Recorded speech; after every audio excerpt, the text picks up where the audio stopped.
Welcome to the first in a series of videos reviewing the NV200 camper car built by Sussex Campervans based near Horsham in West Sussex. This video is not sponsored in any way, and these are my personal opinions based on 53 nights used so far. I'll tell you what we think of the camper and explain what currently works well for us. We are Carol and Ken, and our van is a 2019 UK spec Techna diesel. Now keep in mind, we are experienced travellers but campervan newbies, so some of this will no doubt be improved going forward. Let's start with what everyone wants to know ASAP. How do you go to the loo in this tiny van? The first thing I will say is relax, because it's not a major issue as long as you're prepared. We got the chemical toilet, but that takes up a useful space in the van, so we don't actually take that with us. I do intend to test it at some point in the future though. For number ones, we use 2 large bottles. We've been together for years and have no secrets, so nobody bothers to go outside when these are being used. Ladies, you will need a device to allow you to use a bottle, and the 2 main ones are Shiwi and Pibella. Carol has tried both, and Pibella wins by a country mile. Obviously, we are responsible when disposing of the contents.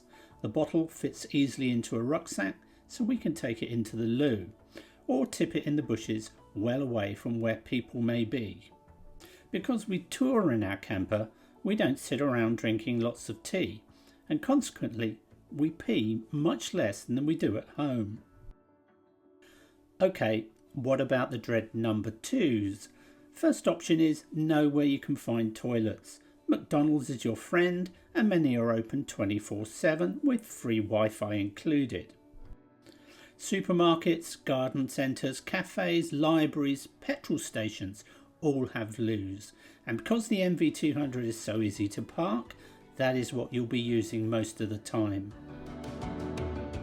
If it really scares you, then stay on some campsites until you get used to it, but don't stick to them because you'll be missing out on the real freedom of wild camping. When all of those options are gone, then it's time to break out either the chemical toilet or, in our case, the bivvy loo. It's a collapsible toilet that you line with a bag. Close the curtains and take all the time you like in the back of the van. Double bag it and find a doggy bin as soon as possible. Yes, it sounds gross, but people pick up poo from dogs without batting an eyelid, and we've used ours about 4 times in 53 nights. The other option, of course, is to do it in the woods, providing you're confident you're not going to be seen. Dig a hole at least 6 inches deep and bury it. It's no big deal. Include a trowel as part of your kit. Okay, you can stop covering your ears now because the worst bit is over. Carol and I have caravanned for years, and last year we took it to the Outer Hebrides. We yearned to break free from campsites and having to book in advance, so we took the plunge and ordered our NV200. At the time of this video, we have spent 53 nights in the van. 49 of those have been wild camps without any facilities at all.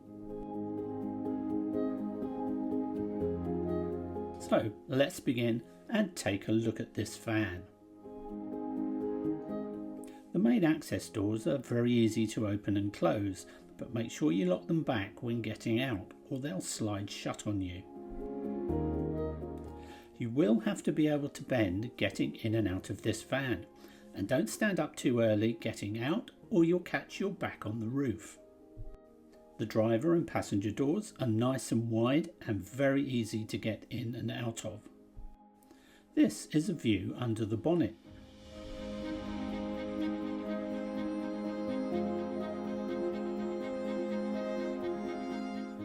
Headlamp illumination is weak and consequently I don't particularly like driving it at night. You can of course upgrade the headlamp bulbs if you want. We went for the higher output engine, but it's still no sports car. It will easily cruise at 70 miles per hour, but it's not pleasant in strong winds, so I drop it back to 60 then. The raised driving position has good forward and side visibility, but these front pillars obstruct your view when cornering. The seats are comfortable, but you will get a numb bum over long distances. We've started using these seat cushions for extra comfort. Ours started life as a van, so of course there is no rear view mirror, so you're going to be dependent on the side mirrors, which are really good. There was no vanity mirror either, so a quick visit to Halfords and a bit of glue sorted that out. Cruise control and speed limitation took a bit of getting used to, but they work well and take the strain off your right foot on those faster roads. If your eyesight is not that good, then the small reversing camera on the dash is rather poor. Because of that, we fitted a better head unit to get a better reversing camera, and also to make use of Apple CarPlay, which works great with Google Maps. Android head units are also available, and they actually allow you to do even more than Apple. Of course, the biggest advantage of the NV200 is its compact size. You can drive it down tiny country lanes, use multi-storey car parks, take it into the city centre and wild camp tucked in amongst cars without drawing any attention. New vehicles come with a 5-year, 100,000 mile warranty and full free roadside assistance. We've not tested either of those services as yet. We spec'd additional rear speakers, but as the audio system runs off the car battery, they're not that useful. A Bluetooth speaker works better when you're parked up. Storage space in the front is a little tight.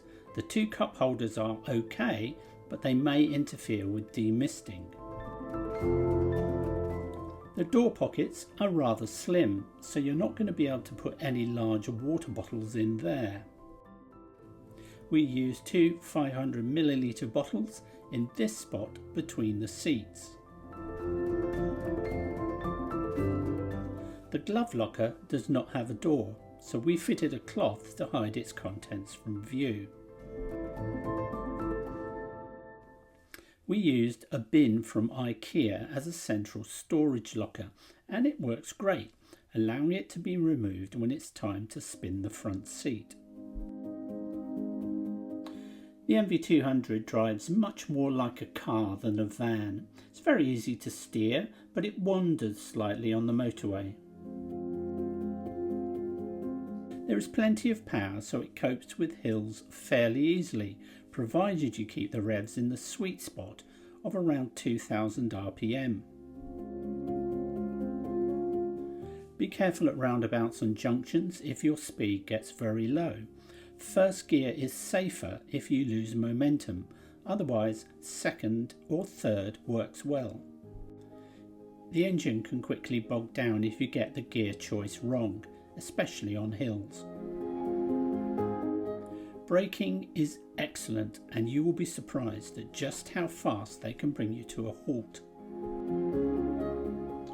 The 14-inch wheels help to keep a low vehicle height, but I've been unable to source a cross-climate tyre so far that meets the load and speed requirements of the original. Depending when you intend to go, ground clearance may be an important consideration. The NV200 is pretty low. You will have seen us on some gravel tracks, but this is not an off-roader by any means. I have seen options online to raise the suspension, so I may look into that later. Whilst driving, the pop-top roof does allow a little bit more wind noise into the cabin, but that's to be expected. Fuel economy is absolutely excellent, and we average over 50 miles per gallon with a relaxed driving style. The van is quite slow to warm up when you start driving in the morning, but once the blue light goes out, the heater can deliver plenty of heat. The two barn doors open out to the sides. These levers allow you to fold them back even further. The doors can be awkward to open at times, as the catch is sometimes hard to squeeze. When you're finished, make sure you shut the little door first and then the big one, otherwise you could put a dent in it. Underneath the van we have the refill point for the LPG gas system. LPG fires the heating and the 2-burner hob. This is the barbecue point here. The pop-top roof is very easy to raise. Open the door, remove this safety strap. Now open 2 catches. I like to stand inside facing the front and put my back on the roof and then stand up, and then finally lift the roof up further with my arms. Be aware that this strip light on the roof has a very small on-off button on it. If it stops working, check it hasn't been accidentally pressed as you put the roof up, as this happened to us once. That's enough for now. Join me next time when I'll tell you a lot more about the NV200.